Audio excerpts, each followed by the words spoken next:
ഈശംസിഹായ്ക്ക് സ്തുതിയായിരിക്കട്ടെ. വിശുദ്ധ ലൂക്കായുടെ സുവിശേഷം 15-ാമത്തെ അധ്യായം 8 മുതൽ 10 വരെയുള്ള തിരുവചന ഭാഗത്ത് ഈശോ അനുതാപത്തിൻ്റെ ആവശ്യകതയെക്കുറിച്ച് സൂചിപ്പിക്കാനുള്ള രണ്ടാമത്തെ കഥ പറയുകയാണ്. അനുതപിക്കുന്ന പാപിക്ക് സ്വർഗം തുറന്നു തരുന്ന തമ്പുരാൻ്റെ അനുഗ്രഹം വെളിവാക്കുന്ന കഥകളാണ് ഈ 15-ാം അധ്യായത്തിലുള്ളത്. കാണാതെ പോയ ആടിൻ്റെ ഉപമയും ധൂർത്തപുത്രൻ്റെ ഉപമയും ഇതിന് മുമ്പിലും പിമ്പിലുമായിട്ട് നിൽക്കുക.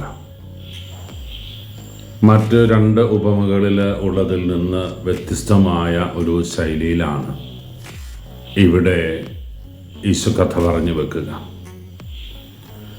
ആദ്യത്തെ ഉപമയിലെ കഥാപാത്രത്തിലൊന്ന് കുഞ്ഞാടായിരുന്നു. 3-ാമത്തെ കഥയിൽ അത് മനുഷ്യപുത്രനാണ്, ഒരു മനുഷ്യൻ്റെ കഥയാണ്. ഇവിടെ അചേതനമായ ഒരു വസ്തുവിനെ കുറിച്ചാണ് പറഞ്ഞു വച്ചിരിക്കുക. പക്ഷെ അത് യഹൂദ ജീവിതത്തിൽ ഏറെ പ്രാധാന്യമുള്ള, അർത്ഥമുള്ള, മൂല്യമുള്ള ഒരു വസ്തുവാണ്.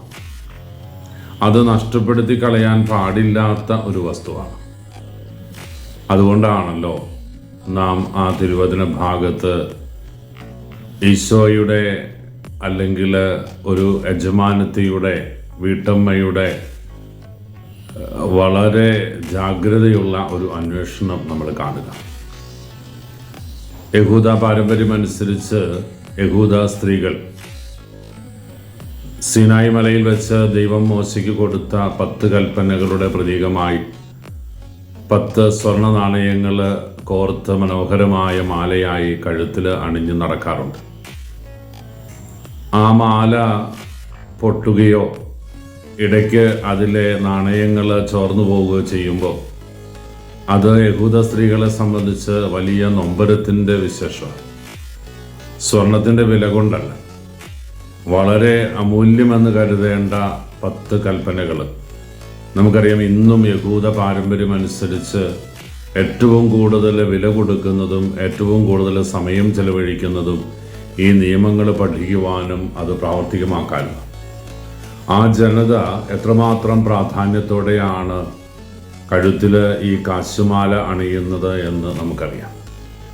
അതുകൊണ്ട് തന്നെ അതിലൊരു നാണയം നഷ്ടപ്പെടുന്നത് യഹൂദ സ്ത്രീകൾക്ക് ചിന്തിക്കാവുന്നതിനൊക്കെ അപ്പുറത്താണ്.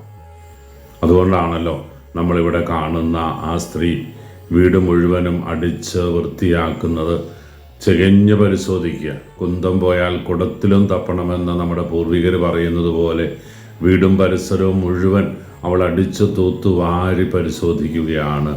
എവിടെയെങ്കിലും തന്നെ നഷ്ടപ്പെട്ടു പോയ നാണയം കിട്ടിയെങ്കിൽ അത് എടുത്ത് മാലയിൽ കൊരുത്ത് കഴുത്തിലണിയണം അവൾക്ക്. ആ തീഷ്ണത അവളിൽ നമ്മൾ കാണുന്നുണ്ട്. ദൈവരാജ്യം ദൈവത്തിൻ്റെ വലിയ പദ്ധതിയുടെ ഭാഗമാണെന്ന് നമുക്കറിയാം.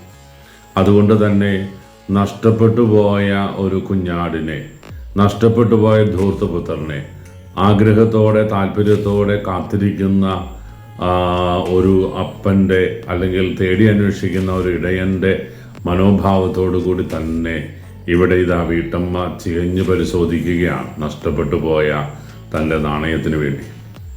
എന്നാൽ അവളത് കിട്ടിക്കഴിയുമ്പോൾ എത്ര വലിയ സന്തോഷത്തിലാണ്, ആത്മനിർവൃതിയിലാണ് ജനക്കൂട്ടത്തെ, അയൽവാസികളെല്ലാം വിളിച്ചു പറയുന്നത്, എൻ്റെ നഷ്ടപ്പെട്ടു പോയ നാണയം എനിക്ക് തിരികെ കിട്ടിയിരിക്കുന്നു. പ്രിയപ്പെട്ടവരെ, നമ്മൾ സ്വർഗരാജ്യത്തിലേക്ക് മടങ്ങിയെത്തുമ്പം സന്തോഷിക്കുന്ന ഒരു ദൈവമുണ്ട്. അത് ഈ കഥയിൽ ഒരുപക്ഷെ ആ സ്ത്രീയാണ് അന്വേഷിച്ച് കണ്ടെത്തുന്നത് എന്ന യാഥാർത്ഥ്യം മാറ്റിവെച്ചാൽ മറ്റ് 2 കഥകളിലും കുഞ്ഞാടിൻ്റേതായ റോളുണ്ട്, ധൂർത്തപുത്രന് മടങ്ങി വരുന്ന ഉത്തരവാദിത്വമുണ്ട്.